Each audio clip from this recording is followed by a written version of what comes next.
Welcome to the Rim Break Rodeo. We hope this video helps.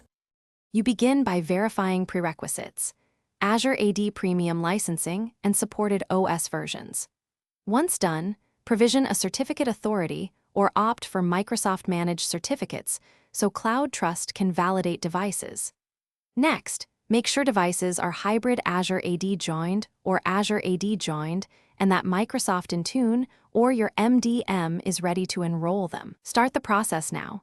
Enable the Windows Hello for Business Key Trust or Certificate Trust settings in the Azure AD Conditional Access and Identity configurations. Now you configure Cloud Trust through Azure AD Connect. Enable cloud authentication and device write-back if required. Once configured, create and deploy the Windows Hello for Business profile in Intune or apply equivalent group policy.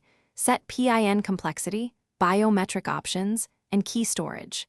Make sure conditional access policies require compliant devices and multi-factor authentication during enrollment. As you roll this out, monitor device registration logs and certificate issuance to confirm Cloud Trust is issuing keys and binding user identities to device credentials. To finish, validate sign-in on a test device.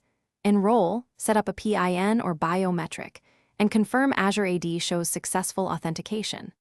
Once done, implement certificate rotation and monitor Azure AD Connect Health and Intune device compliance reports to maintain trust.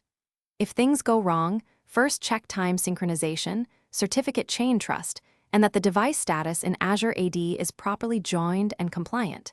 These issues cause most failures. Make sure network access to Azure endpoints is not blocked, so the trust can be verified in real time. Thanks for watching. Consider subscribing if we helped you.